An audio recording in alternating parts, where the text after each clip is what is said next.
Hello, Tamara Green here for A Course in Miracles, lesson number 165. All right, we're going to open up all of our chakras, okay? I'm going to step back here, my feet slightly more than hip distance apart. Balancing plate exercise. Your palms, as much as possible, are parallel to the ceiling. So it starts off like this, all right? You come in under your arms and out like this, and then open up the entire front of your body. That's one. And open. Two.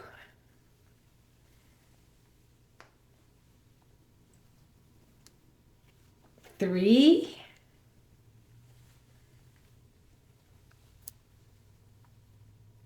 Four. Five. Hold here and reverse.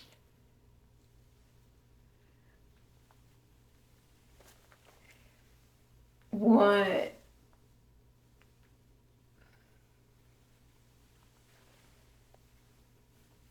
Two.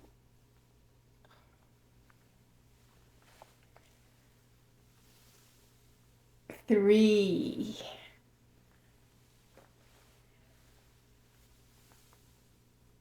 Four.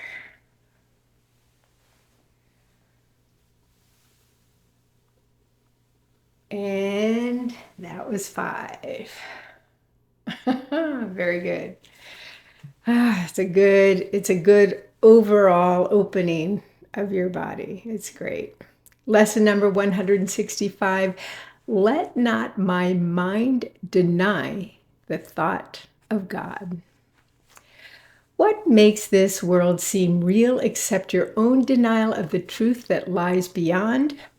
What but your thoughts of misery and death obscure the perfect happiness and the eternal life your Father wills for you? And what could hide what cannot be concealed except illusion? What could keep you from what you already have except your choice to see it not, denying it is there? The thought of God created you.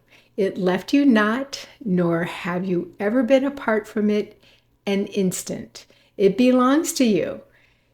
By it you live. It is your source of life, holding you one with it, and everything is one with you because it left you not. The thought of God protects you, cares for you, makes soft your resting place and smooth your way, lighting your mind with happiness and love. Eternity and everlasting life shine in your mind because the thought of God has left you not and still abides with you. Who would deny his safety and his peace, his joy, his healing and his peace of mind, his quiet rest, his calm awakening, if but recognized where they abide? Would he not instantly prepare to go where they are found, abandoning all else as worthless in comparison with them? And having found them, would he not make sure they stay with him and he remain with them? Deny not heaven. It is yours today, but for the asking. Nor need you perceive how great the gift, how changed your mind will be before it comes to you. Ask to receive, and it is given you. Conviction lies within it. Till you welcome it as yours, uncertainty remains. Yet God is fair. Sureness is not required to receive what only your acceptance can bestow. Ask with desire. You need not be sure that you request the only thing you want. But when you have received, you will be sure you have the treasure you have always sought. What would you then exchange for it? What would induce you now to let it fade away from your ecstatic vision? For this sight proves that you have exchanged your blindness for the seeing eyes of Christ. Your mind has come to lay aside denial and accept the thought of God as your inheritance.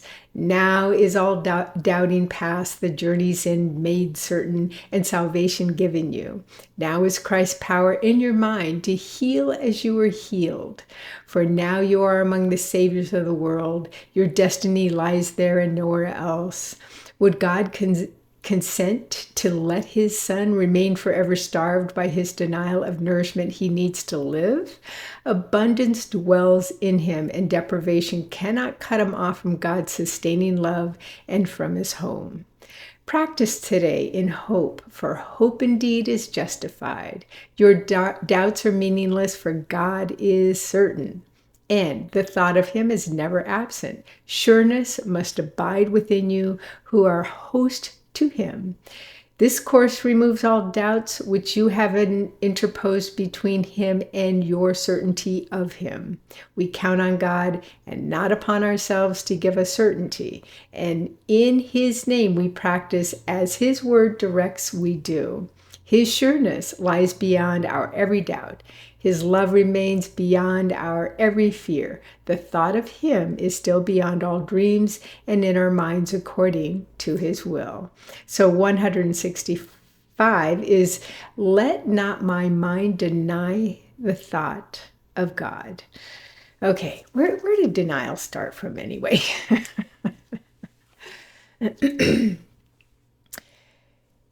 So many moons ago, at the very beginning of the human race on planet Earth,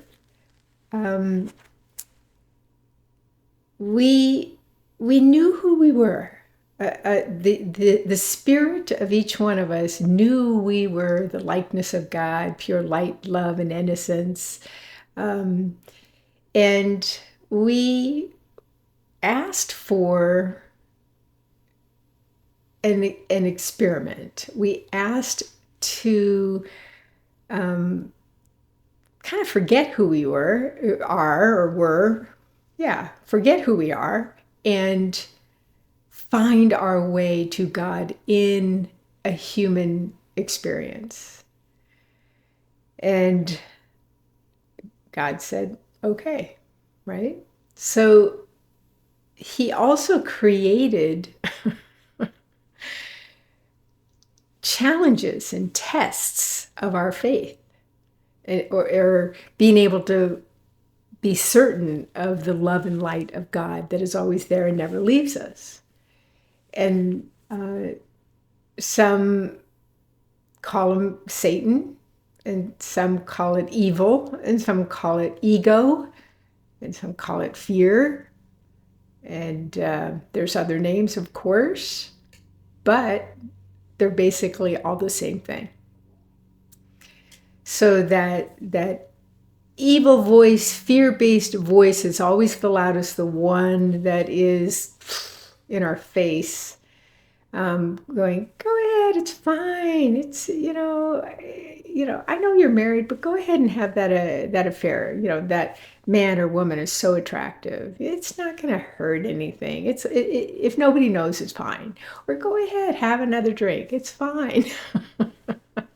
Go ahead, stay up late. Watch another several hours of TV. It's fine, right? That's that kind of constant, loudest sort of voice with all these like temptations and urges, right?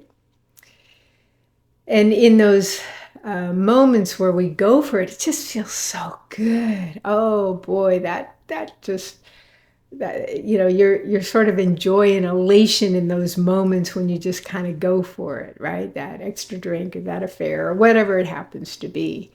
But what always follows is darkness, always.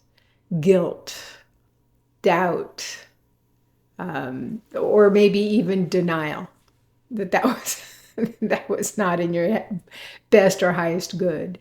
And of course, what's not in your best and highest good is in nobody else's best and highest good either. Also, the opposite is true. What is in your best and highest good, I mean, truly your best and highest good, like from a soul, spirit perspective, is also in everybody else's best and highest good. But we end up following that urge or listening to that louder voice, and we end up feeling worse than before we started that action or that behavior or said that word or whatever it was, right? So if you want to have that be more, that kind of louder, those urges be more, or the compulsions to be more in the background of your life, it really is a practice, again, with the practice, a practice of asking to show me, just show me, God, show me in a way that I understand, in a way that I can hear, in the way that I can see. Just show me what to say in this moment, what to do in this moment, how to be God in action in all that I do, how I can be God in word in all that I say, and how I can be God in vision in all that I see. And it's fascinating, but that fear-based evil voice, really, we don't tune into it more and more and more through the practice. We don't tune into it as much, and it really becomes much more in the background. Or like what I like to say is that is no longer the driver in the front seat. Now they're in the back seat. They may be a backseat driver, but we're not really listening to the backseat driver. And God is then now in our front seat, driving us forward toward love, peace, joy, salvation of ourselves, and salvation of the world. So keep practicing this. God, show me. Show me in a way that I understand, please. Get quiet so you can, tune in. There's that line. I just love this. I when I first read this lesson, I just must have repeated this over and over. This one line here at the very end of the paragraph. His love remains beyond our every fear. So just close your eyes. I'm going to repeat it 3 times. Breathe in. Exhale. His love remains beyond our every fear. Breathe in. His love remains beyond our every fear.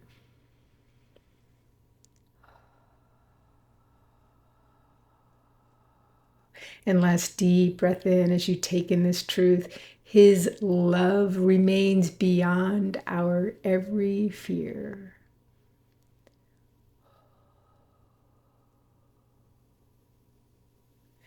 I don't know about you, but that truth just feels good to acknowledge it. Enjoy your beautiful day of practice. And I'll see you tomorrow. Bye now.